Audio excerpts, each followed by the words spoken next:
This is Correctional Officers in the News. I'm your host, Lerone Kuntz. Today is Martin Luther King Day. I'm in Atlanta, Georgia, at the childhood home of Dr. Martin Luther King Jr. to pay homage and to acknowledge this great civil rights icon. In this same vein, we would like to acknowledge and recognize a current community advocate. His name is Michael Thomas. Michael Thomas is a retired New York City correction officer who is a community advocate in Brooklyn who speaks truth to power as well. He works with the community to empower them with information, and he also is there to hold law enforcement accountable for how they conduct themselves in our community. So let's go to Brooklyn. Let's interview Michael Thomas right here, right now on Correctional Officers in the News. So stay tuned and we're going to jump right into it. Now, I met Michael Thomas at a rally in October at the foot of Rikers Island, at the Rikers Island Bridge. These officers do not deserve this until this is stopped. And I hate to say this, we're going to be standing here for the death of an officer. And we always say prevention is better than the cure. So that's why we out here to fight the powers that be. So if you're not going to help us, step the hell down. I want to say to this commissioner, your 14-point plan is not working. Because at the rate that it's going, you're not going to even have 14 officers to do this damn job if you don't step up and stop it. So either you're going to do the job or step the hell down and put somebody up there that can do the job. He spoke so eloquently about what we were doing that day, but he also went a little further and he spoke about police brutality and other issues that concern the community. So you were saying also there's a double standard between the correction department and the police department, how they're treated as opposed to how we're treated. There's a double standard. You think that should change? Definitely is a double standard. You look at all of the stuff the cops do, you know, and for fact, let's just talk about Eleanor Bumpus got killed, shot in the house. This officer that just killed this other 66-year-old lady had just came from 4 days mandatory training to de-escalate a situation like this, but she gets killed in cold blood. You get an officer that, Peter Chan, that killed a Gargali, no charges. Cold blood, but we got an alleged use of force where an inmate gets beat down and all the officers and the chiefs and the captains go to jail. So it's a different standard when it comes to us, the district attorney, the prosecutors. They have no courage and integrity to indict the police officer. When it comes to a correction officer, we treat it so unfairly, then this has to stop. We need parity like the police department has. Okay, all we asking for is for the officers to be released pending their appeal, but we can't even get that. So it's definitely a double standard from a correction officer and a police officer. Until that stops, we'll have no peace or no unity in the community. Thank you. When I posted the video online of his 3-minute segment, it got thousands of views and a whole lot of responses, and I just feel that this individual needs to be interviewed because he may be a transitional figure when it comes to law enforcement. So, Mr. Thomas, it's a pleasure to interview you. Thank you. And I would like to begin by you telling the viewers a little bit about yourself. Okay, first of all, I'd just like to say thank you for having me. And I've seen your work and it's great. God has blessed me. I'm a retired, correctional officer, 27 years. Also, I'm a community advocate, youth minister, and a lot of things, I do in the community, to help people and our young men understand their rights so they don't wind up being incarcerated and brought, to the island. Right. Now, how long were you a correction officer? 27 years. Wow, that's a long time. And when did you leave the job? How long ago? I retired in 2013. Okay, just recently. This is relatively recently. Right. So, while you were a correction officer, what type of activities were you involved with as a correction officer? Okay, well, I was the first IID coordinator in OBCC, and that was facilitating, tours and, inmates' needs, and then we switched from IID to RAP, which was reducing adolescents' problems, where we would, be in the cell area with the inmates, and we would see their needs and, write it down, and it was more or less the making sure they was getting everything they could and to help keep the violence down in the jail. And it was very effective. Mm-hmm. I had a partner, Andre Coakley, William Mack, and we really, held it down, and the inmates was very, good at what we was doing on that site. That's great. That's great. So did you see a reduction in the amount of inmates that were coming through because you were in the community, in this rap program? Oh yes, when I was in the community talking to young men, letting them understand the dynamics of that, their life as a young man, was a resume. Be careful what they put on it, and explain it to them. How it was, but the greatest part was bringing them to the jail. Not to scare them, because I've always said that the more I educate, the less the system can incarcerate, and let them understand what was going on. And on these tours, we had inmates that was very good, that has something to offer. No grandstanding testimonies we looked at, 15, 25 years, they seen what these guys was about, and they really talked to the young men about coming into the jail, and it was very effective. Okay. Now, what's interesting to me is, and then what I want to get to is, now you're sort of like an unusual type of person in law enforcement. What made you want to get this involved in your community and helping the youth and things like that? I mean, because you are retired, you could have just packed it in, moved away, and just left the city and not even looked back and had a really nice life afterwards. But you chose to stay here and help youth even after you retired.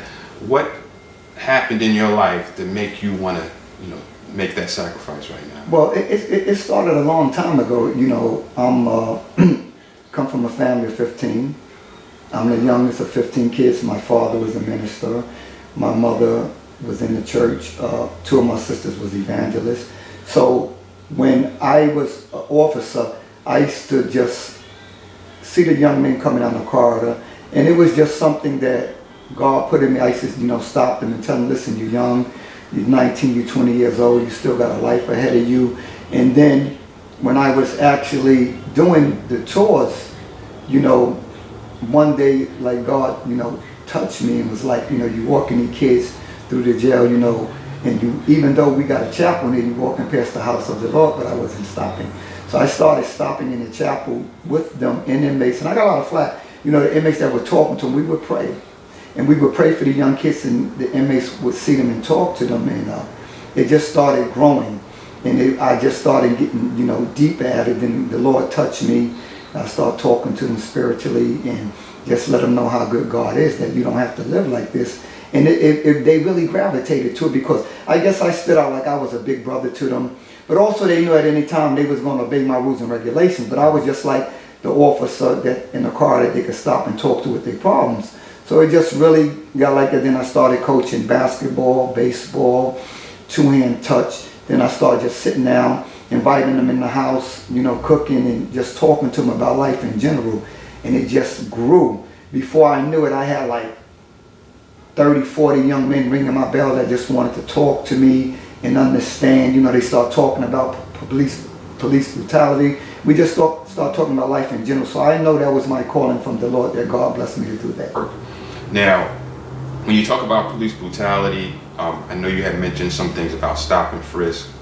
Can you talk about that? How do you feel about what's going on with the police brutality and the stop and frisk and things like that? Well, that's one of my pet peeves. And as a community advocate, I've been, doing seminars on the stop and frisk, and I've also been doing presentations. And I like I said, the stop and frisk is a great tool if it's used effectively in the guidelines of the police guide. But we cannot have the police violating young people's Fourth Amendment rights, search and seizure. So that's a big component that I do when I do presentations, because our people are so naive to the fact that they actually think that there's no more stop and frisk.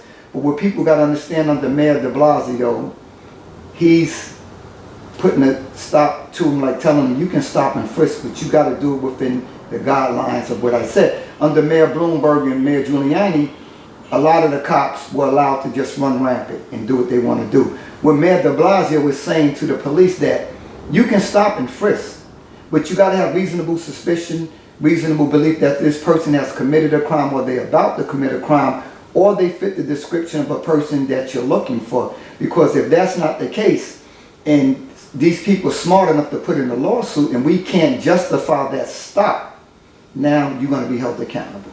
So that's why a lot of NYPD officers say, oh, the mayor got our hands tied. You don't have your hands tied. He's just telling you can do this job, but you're going to do it the right way. Right. Not the way that you want to do it, because a lot of people understand that the police department have rules that they have to follow too. Because they cannot break the law to enforce the law, because they are the protectors of the law. But when they take the law into their own hands, then they become worse than the people that break the laws themselves.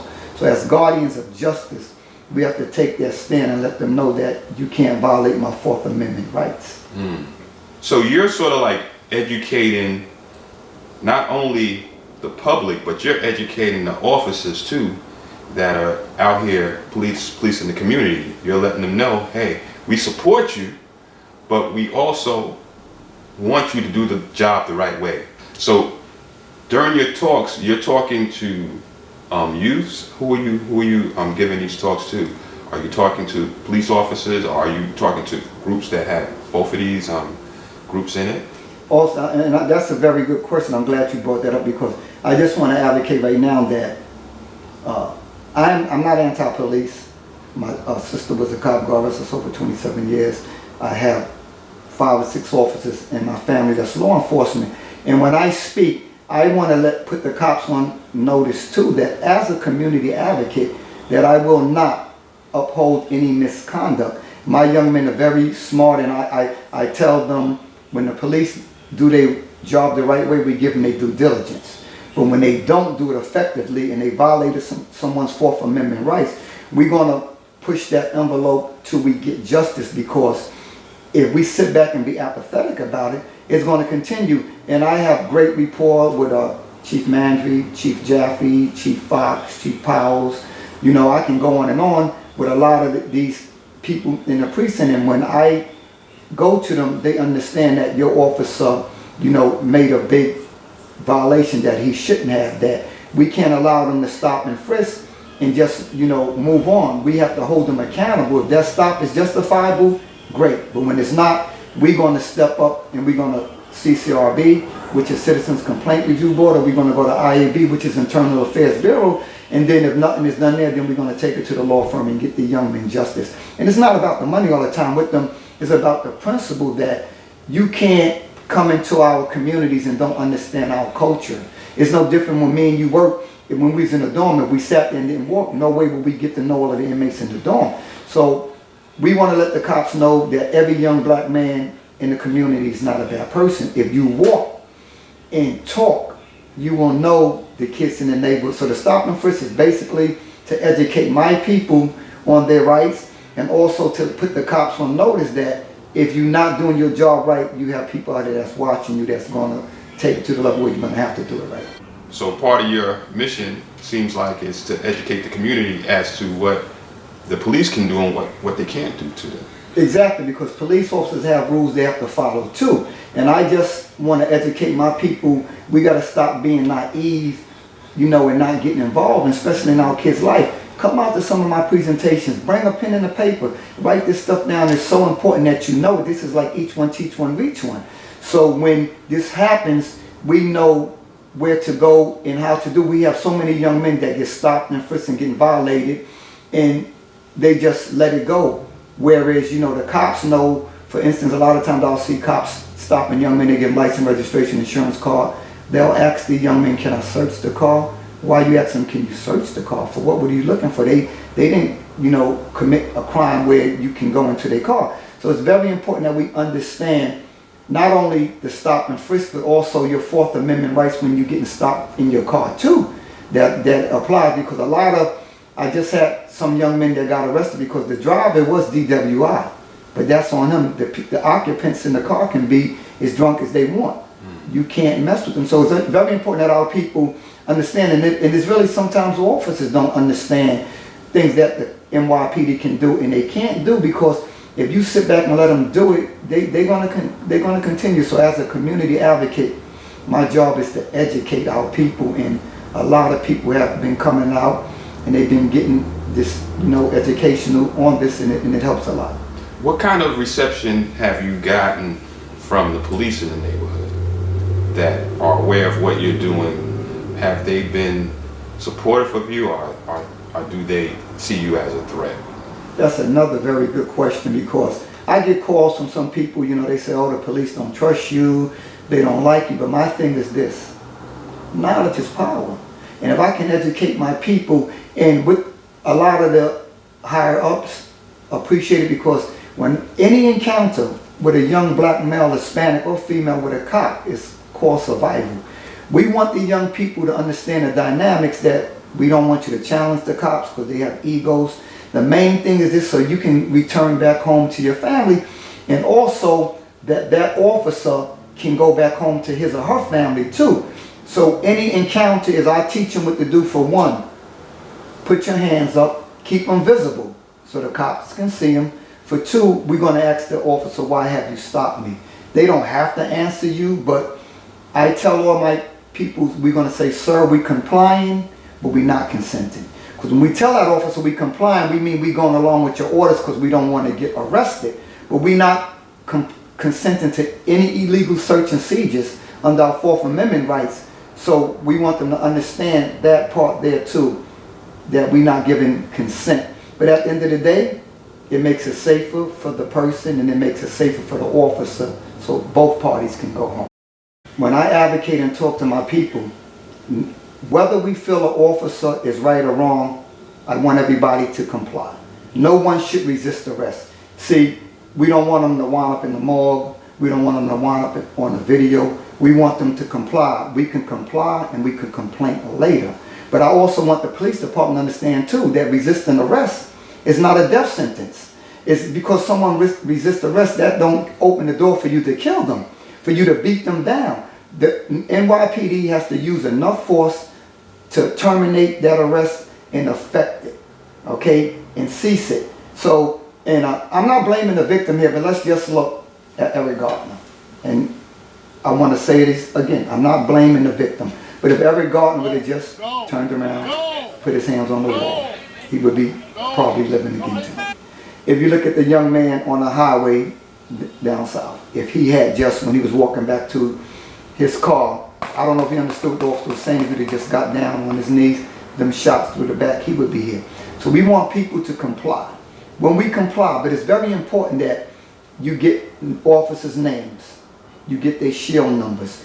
Most of the undercovers, they won't display their shields, but my thing with all the inspectors and the people in the higher ups, I ask them, you can't have your officers out here asking my young black men for ID, and they getting out the car and they plain clothes and they not displaying their IDs. So you can't have it both ways. You can't stop and frisk and want to have ID, but they not IDing themselves too. So it's very important you get names, you get numbers. If you can't get that, if it's an unmarked car, we need the license plate number to the car. Because without identification, then we can't do nothing. A lot of times the police department know who the officers are, but they're not going to help us. I've had cases where I gave them a description, or we know they know who they are, but they're not going to help me along with the process. So again, I want to repeat, they can contact me after they see this interview, or CCRB, for the people out there that don't know what it is, it's the Citizens Complaint Review Board. Mayor Dinkins was the first mayor. It used to be police officers on the Citizens Complaint Review Board, you know, investigating police officers. We know how that went. You make a call against one of their colleagues, okay, nothing was getting done. So what he did, he made a civilian complaint review board where regular people, or even like you or me retired, or people in the community that's on that board. So when you call there, they're investigating the cops. Now you have IAB, which is Internal Affairs Bureau. What we trying to do now is they have lieutenants, sergeants there from the police department, but we want that to be civilianized too. We don't want police investigating police. We want civilians investigating them because we want to have something done with this. So very important that we can't let this go. And also what I want to explain to the people when the cops stop you is two things. One is called a pat frisk. One is called a Terry frisk. And I want to explain this to the people. A pat frisk, if a cop stops me, it's called a pat frisk, which he's patting me and you down for weapons, for the safety of him and his officer. So they're not allowed to go in your pockets. It's like patting your outer garment. Okay, now the officer says, with that, I'm going to just give you a hypothetical. What's that in your pocket? Let's just say the person have 15 bags of marijuana in his pocket. What's that? And the cop goes in the pocket and finds that. that person shouldn't be arrested, because under the PAT frisk, you was patting for weapons, not narcotics or drugs. A lot of people don't know that. Now, when we go to a Terry frisk, is all different together stop, where they going in your pockets. Now that's go right to the stop and frisk, because once an officer lift a shirt, lift a cap or whatever, now you've been searched. When they go in the pocket, you've been searched. See, a lot of people get it confused. Oh, I was searched. I said, what the officer do? Oh, he patted me down. I was in a search. He was patting you down. Make sure you don't have no weapons. Okay, have a nice day. You haven't been searched. But anytime they start going in your pockets, lifting up your cap, now you've been Terry versus Ohio. You've been searched. That's valuable information. So they're not supposed to be able to search you if they don't have reasonable suspicion, right, or probable cause. Right. So in that case, that's when you should contact the CRB or the Civilian Complaint Review Board. Right. Or you, if Right. they want to, Right. they can contact you. And I think that's a very, very good service to have in the community, a resource to have like yourself that people can reach out to. Now, that's local, what we're talking about, because we're here in New York City. We're in Brooklyn right now. But there's a lot of things that are happening nationally surrounding police brutality or surrounding unarmed men getting killed by the police. I know you have very strong opinions on these cases. Would you like to talk about any of these things that are going on right now in this country? Yes. And it is outrageous in America what's happening right now. And what's happening now is just not about New York. It's about Tulsa. It's about Cleveland. It's about Baltimore. It's about Ohio, that, you know, all of the unarmed black men getting killed, when they comply, they die. When they on the ground, they die. When their hands in the air, they die. But I always say, in the African American community, we getting tired of the same old song being played over and over again. And we're not delusional about this. I mean, we need policing, but we need effective policing. We need transparency. We need trust. We need the cops to be more open. We need the whole system to look into this and why are these things happening, and he's sitting back and the cops are getting away with it. But when something has become a part of your culture, it's become part of the police culture of getting away with things, because nobody has the courage or the integrity to do anything about it. So I always say top down. It starts from the top down. If you at the top and you're not going to do nothing about it, and the reason why I believe all of these shootings keep going on, because most of these cops are looking at it, that the message that they're sending, that, you know, the system is going to find a way to get me off the hook. Let's just go talk about the older lady that got shot and killed in her apartment. Let's talk about Ramarley Graham. Now, this lady was a 66-year-old lady. It was called in as a DMP. You know, the emotionally disturbed person, which means supervisor was there. They were supposed to learn so much from the Eleanor Bumpurs case when she got her arms blown off with a shotgun. Neighbors of Eleanor Bumpurs held a prayer vigil tonight in front of the building where she lived. The mood was somber as clergy and residents took turns at the microphone reciting prayers. Those gathered locked arms in song. It was earlier today, after a review of the circumstances surrounding the death of Eleanor Bumpurs, that the police department made a change in the way police will deal with emotionally disturbed persons in the future. Whenever we have an emotionally disturbed person who is violent or dangerous and is in a confined spot or can be confined, that no action will be taken until a precinct commander or the duty captain arrives and then talks to the other agencies, whoever is there, family, the emergency service, and he will decide what tactics to be taken. People are not understanding Ramarley Graham had his Fourth Amendment rights violated when the cop kicked his door open and shot him dead in his bathroom. We're here in the Bronx on East 229th Street at the home of Ramarley Graham. Today, as every Thursday, people are gathering to remember him and to protest police violence. There's a T-shirt right here hanging on the gate that says "Rest in Peace" with a picture of Ramarley, and it says "Ramarley Graham gone too soon, sunrise April 12th 1993, sunset February 2nd, 2012. Police initially said Graham ran into his building, fleeing from officers, but surveillance footage showed this to be untrue. New York Police Commissioner Ray Kelly initially said Graham, quote, appeared to be armed, but no weapon was ever recovered. Ramarley's grandmother and 6-year-old brother were inside the apartment at the time the police killed him. And this cop is still out. Let's talk about Peter Chan. He killed Akai Ghali in the Pink Houses. The shooting happened inside the Pink Houses in East New York in November. Rookie officer Peter Liang and his partner were on patrol when Liang shot and killed Akai Ghali, an unarmed man. Police called it an accidental discharge, but Ghali's family never believed that. Okay, it was an accident. And we know law enforcement is no such thing as an accident. You're responsible for every bullet that comes out of that gun. The system has to hold the cops accountable. Right. When they not held accountable, things like this are going to continue. But they'll hold a correction officer accountable in a minute for an allegation against an inmate, and they get indicted. We can't even get an indictment on some of the officers, so they don't mean they're guilty, so they can even have their day in court. So it's very upsetting, you know, for me as a community advocate, and for people in law enforcement, that, you know, they'll tell you if you see something, say something, but these cops are working with corrupt cops and they won't say nothing. Right, right, absolutely, and that's a very serious problem. Well, I just want to mention about this Walter Scott case that's going on that we talked about a little earlier. South Carolina, is it? South Carolina.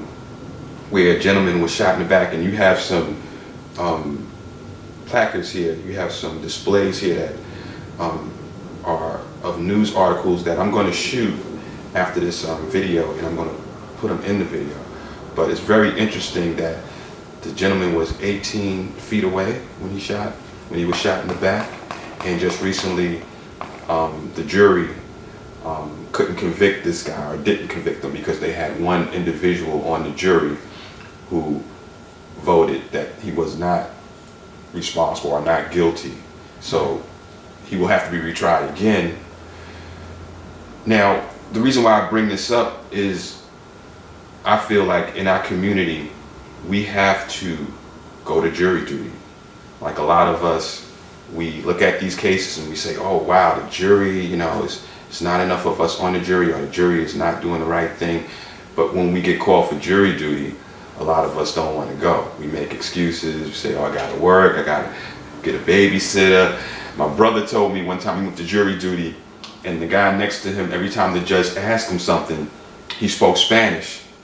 Then 20 minutes later, when my brother was in the bathroom with the guy was speaking English, saying, hey, you know, I didn't want to stay, so therefore I just acted like I didn't understand English.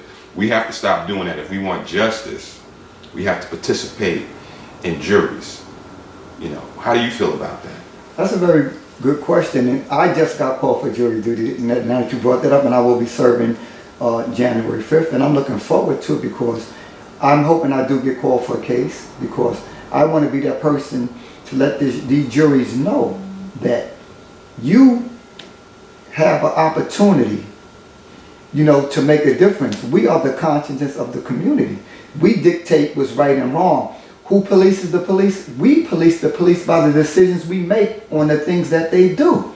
So when we have an opportunity to convict, now just to talk about the Walter Scott, I believe this juror should be investigator, even like that, because when you're on jury duty, you can't have an outcome based on your feelings and emotions. You got to go by what the law says. Now, when that juror in South Carolina was instructed by the judge what the law pertains to the fact of this killing, he or she, whomever it was, got caught up in their own feelings about how they feel. You can't do that on jury duty. You got to go by the evidence that's presented to you and make that decision. So it's very important that we do serve as jurors, so we can, you know, make a difference on the outcome of these cases. Because if we don't, the message that they're sending from this Walter Scott to most of the police officers, that you can kill and you're not going to get convicted, and you're going to get away with stuff like that. So as the people, we have to take a stand And we are empowered as people to make a difference. Our young men are being, and I want everybody that's watching this to understand, our young men are being sold out in the courtrooms that when they getting locked up, they are in the back pen. And legal aid lawyers, I want everybody that's watching this to understand, legal aid lawyers work for the city. So their job is to get you to take a plea. 18B lawyers sometimes too. But what's happening with a lot of young men, they sitting in the back pen and the lawyer will come up to them and just say, oh, Mr. Jones, you want to go home? They'll say yeah. So they don't really have a case. So what that legal aid lawyer will do is go up to the judge and say, my client, Mr. Jones, is going to take an ACD. For all the people out there who don't know what an ACD is an adjournment of a concealed discharge, which means if you don't get into any trouble within 6 months, that your record is sealed. But the key to this is that these young men was arrested for no reason. So we want them to plead innocent, and we want them to be released in their own recognizance, because understand, any submission of guilt negates any lawsuit against the city, and you can't sue the cops civilly or anything. So it's a tool that the district attorney really uses when they don't have nothing on a young man or female or ACD. And I always tell people, if you got a bad record and they offer you ACD, take it so you don't go to Rikers. But if you didn't do anything, you make sure you tell that lawyer, or you go in front of that judge, I'm innocent. I'm not taking no plea. I have 4 cases like that right now with young men that was in my mentoring program. Understood they were stopped, locked up for no reason, and they declined to take the ACD, and I got released in their own recognizance. So now we putting in the paperwork. And I want people to understand, when you sue in the city, you got 90 days to notify the city your notice of intent to sue. So these are all important things that our people should know. I'm going to say it again, ACD, ACD. If you're innocent, do not accept it. Because once you accept it, now you're pleading guilty to whatever the charges that the cops say you did. A lot of these charges are frivolous. I deal with cases all the time, frivolous charges. They want to do the ACD to protect the city from a lawsuit and protect the cops from being sued. So it's very important that we have to understand what's going on as people to make a difference, so our young men don't wind up in the system. Okay, I think it's time for you to give the contact information, because I know that's the next question that people have. They're listening to this and they're saying, hey, how do I get in contact with him just in case this happens? Let me put his number in my phone or something like that, or the name of his organization. So give us that if you can. Okay, my business number is 718-312-2455. 718-312-2455. Also, the law firm that I'm associated with, that I'm there every day working on cases, helping defend our young men, constitutional rights, civil rights, 4th Amendment rights, is 212-683-3995. Again, 212-683-3995. And it's very important that you lock these numbers in. If you have anybody that's been violated by the police or locked up, and you need information, we do it all, but that's the pet peeve that I focus on, you know, keeping our young men rights. But they have to understand the dynamics. They self too don't put themselves in harm's way with the cops. But I'm going to advocate this again, that if you have that encounter, remain calm. Okay? We don't want you going, you know, to the morgue. Remain calm. Get in touch with me or call a law firm, and we will definitely look into it. And if there's been a violation of any, then we'll, you know, pursue it to the fullest extent of the law. And that's very important. What you and it, you said it again, but it needs to be said again. You needed to say it again, that when we do have confrontations with the police, don't resist, don't fight, because we want you to survive the confrontation. And afterwards, if there's any misconduct by the police, we'll deal with that afterwards, not on the street, not, you know, in the middle of the night when you're pulled over in your car, but we'll do it in the court of law. In the court of law. And I want everybody to understand is that a patrol officer is the most powerful person in the criminal justice system that people don't understand. Why? And I'll tell you why. Because they can end your life right there in the street and justify it, as opposed to the court system where, you know, we gotta get due process, we get a right to an attorney. And if we all look at what's happening with the police now, it's like a script. I feared for my life. You know, it's like taking in high school a multiple choice test, fill in the blanks. It's already written down, they're gonna fill it in the way they want it to be.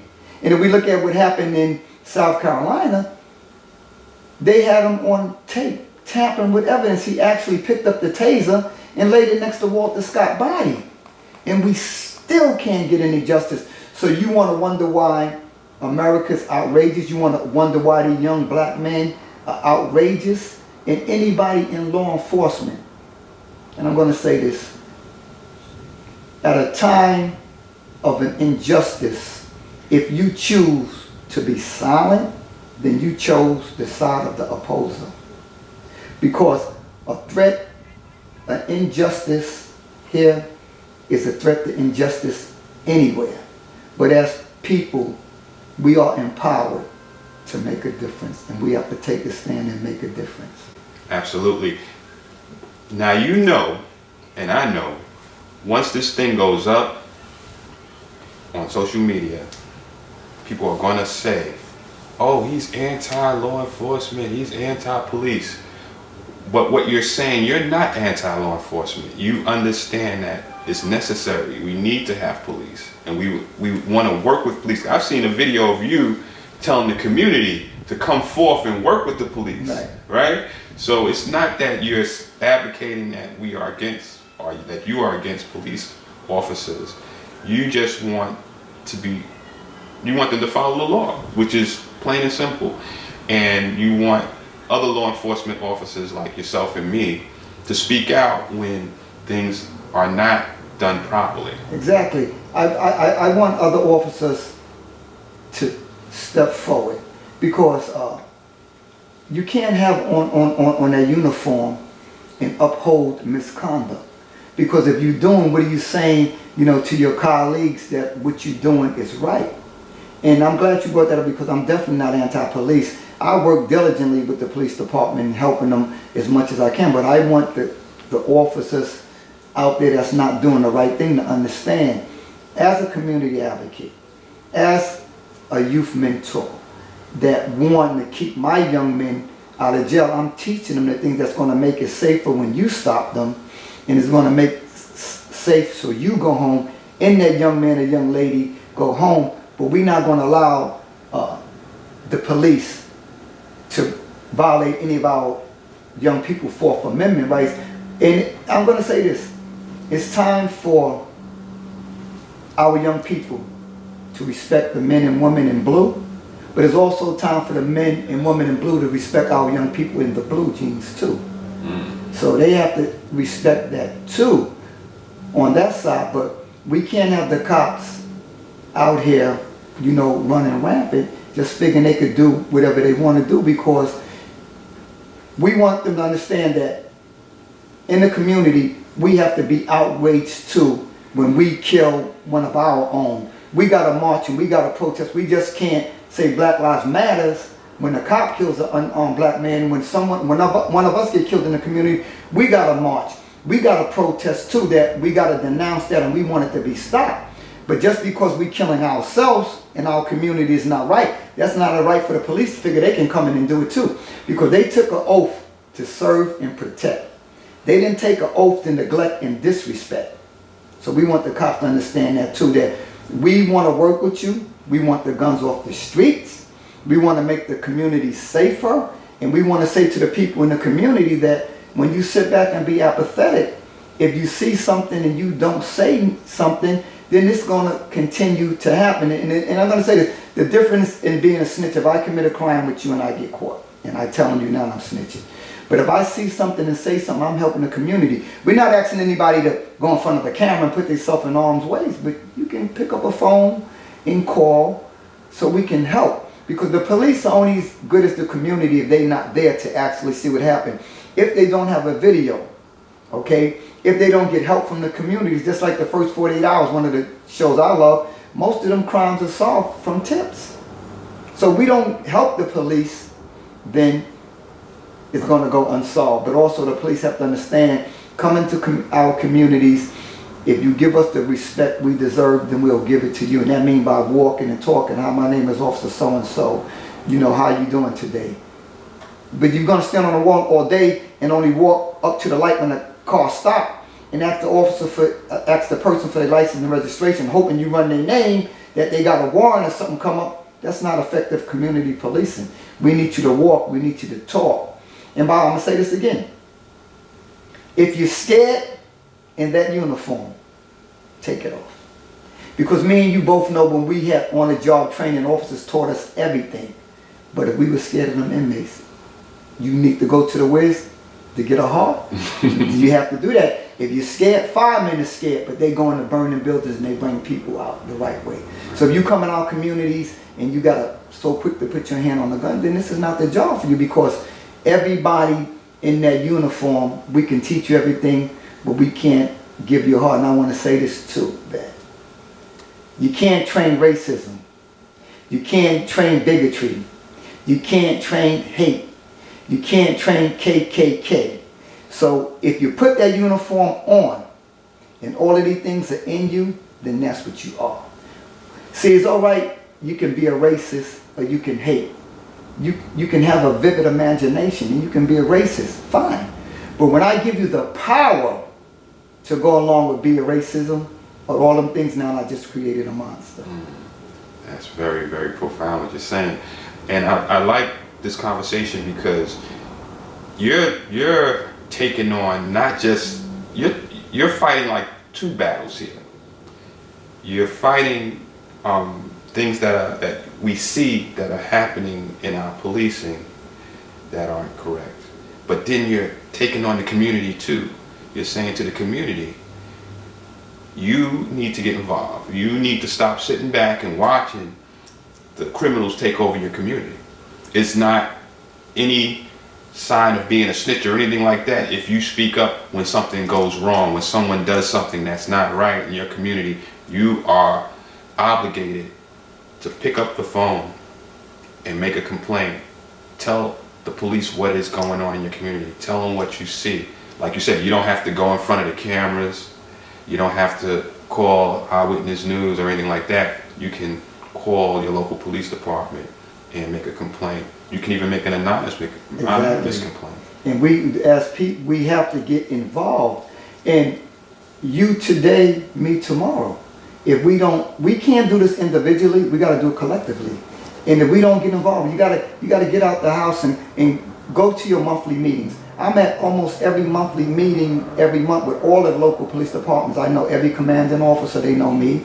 I'm telling them the things that's going on in the communities, but they need to investigate their officers for. And one thing we have to do as people too, when we see our people in harm's way with the police, we have to pull over and make sure that person is right. I'm not telling you to get involved. I do it all the time. I stop, I get out with my camera, and it makes a difference. It makes that person that's in that car surrounded by the police feel easier, because now they know it's being videotaped. Under your First Amendment right, you have a right to assemble peacefully. You have a right to film the police. Now, we're going to keep our distance, because when you don't, they'll tell you back up. But you give them their space, because their favorite 3 charges is resisting arrest, obstruction of governmental administration, disorderly conduct. But we have to support one another to keep it right, because if we don't, we just keep going by, and then this way, when stuff happens. Another thing, when you see something going on with the police, get them cameras on. See, we want to wait till the person gets slammed, they get shot, then they go, when we give the video, they're going to say, oh, well, we don't know what happened prior to this. We want to get the whole thing. If it appears to be nothing, delete it. But we want it in its entirety, so we can stop these things that's going on in our communities. We have to stop the crime by stop committing crime ourselves, by stop killing each other too. But we have to police the police ourselves too. Right, and we got to get the abusive police that don't want to adhere to the training. We need to get them off the street too. And we have to get them off the street too. But see, I'm glad you brought that up, see, because we can give them all the training that the department want to give them. And me and you both know, as former law enforcement officers, if we're not going to be held accountable for that training, it means nothing. Right. So you can give them all the training you want, But you give them the training, but when they break the law, you don't do nothing to them. So what good was the training they received? In the Eric Gardner case, they know chokeholds wasn't allowed. Nothing happened to them. With the Ramarley Graham, you know if somebody got their door locked, you're supposed to ascertain a search warrant. Nothing happened to them. How can you allow a person to violate somebody's Fourth Amendment rights and you don't do nothing to them? This is all in the perimeter of the patrol guy. So we have to stand up and we have to speak out. Because when you don't take a stand, when you don't speak out, when you sit back and be apathetic, these are the things that happen. We got to get involved. We got to stop watching football games as young black brothers. We got to stop, these females got to stop sitting in the house watching Housewives of Atlanta. You know, you got to get involved in the community and your kids' life. You have to sit down and have that talk with your kids about what happens when a cop stops them. How many of us as parents do that? We don't do it, and then when something happens, you wonder why. So that's why I said it's so important that you know, when I post stuff, town hall meetings, presentations on your Fourth Amendment rights, and I want everybody out there to understand this. Stop talking to the police. They're not your friends. When they stop you, they're going to ask you for ID. You give it to them. What's your name? Michael Thomas. Fine. Where do you live? Such and such. After that, invoke your Fifth Amendment rights and end that conversation. You want counsel. Say it loud so people can hear you. I want an attorney. And that ends all of that interrogation, because when you keep talking, they're going to take it and paraphrase it the way they want it to be said. That's why they say anything that you say can be used against you in a court of law, and it will be. Stop talking to the police. They're not your friend. They're not asking you for information to help you. They ascertaining information to build a case and help their case. So invoke your Fifth Amendment rights. Well, you mean like when you're being stopped by the police and you're the subject of their interrogation. Exactly. So I don't want it to be confused, because we just told people that we want them to contact the police when they see a crime being committed. Right. So we still want you to contact the police when a crime is being committed, or you see something happen, Right. somebody get assaulted or something like that. But if you're the subject Of the stop. of the interrogation, Right. you don't have to continue to communicate and give them Information. We want you to give the ID.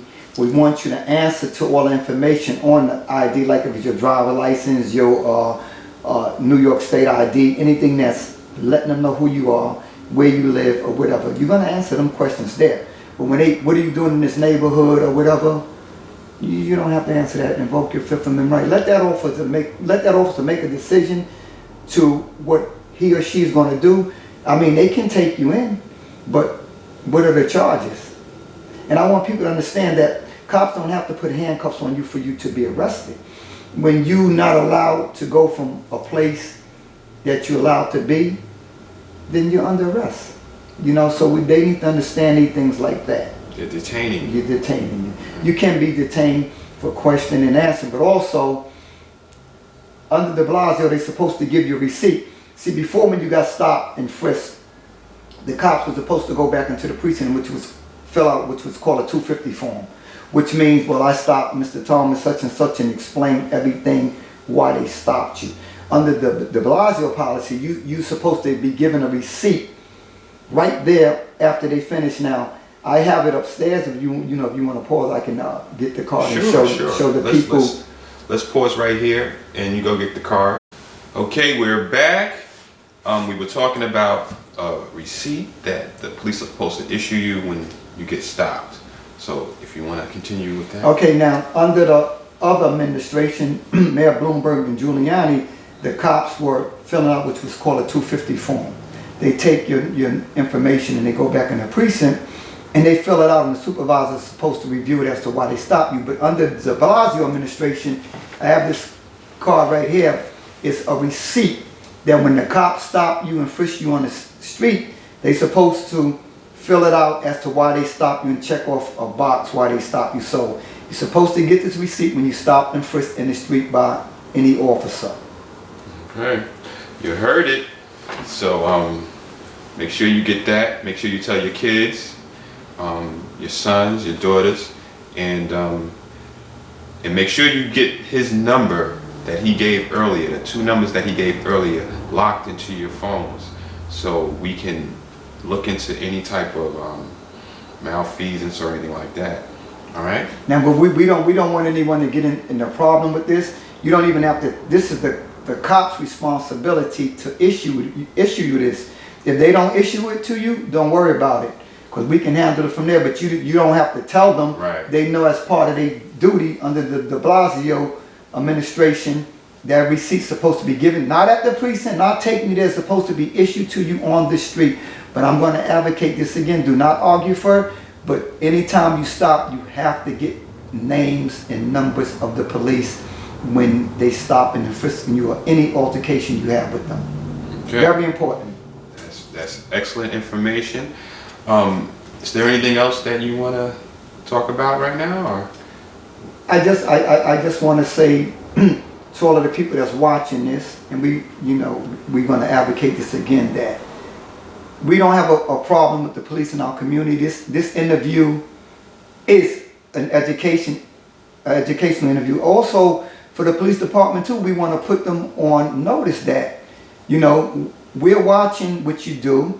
We don't have a problem with you in our communities, but understand what's going on in our community and the cultures that's going on when you come into our communities, that we're not going to allow you to come into our communities and run rampant and do things like that. So it's more educational with this interview than anything else for the police department and the people that's in the community. Most definitely. So this is an ongoing conversation. So we're going to stop it right here, but at any time that you want to speak to me or speak to our viewers, just feel free to contact me and we can do this again. I'm sure there's going to be things that you would like to talk about in the future, and I'm looking forward to interviewing you again. Yes, thank you, Officer Michael Thomas. Okay, that's our show for today. This has been Correctional Officers in the News. I'm your host, Lerone Kuntz, on Martin Luther King Day at the King Center in Atlanta, Georgia, standing in front of the statue of Mahatma Gandhi. If you want to be part of this conversation, if you want to add on to what you've heard, or if you have something else related to correction that you would like to talk about, just drop us a message at Correctional Officers in the News, and we can set up an interview and make it happen. So until next time, enjoy your day, enjoy the celebration, and peace.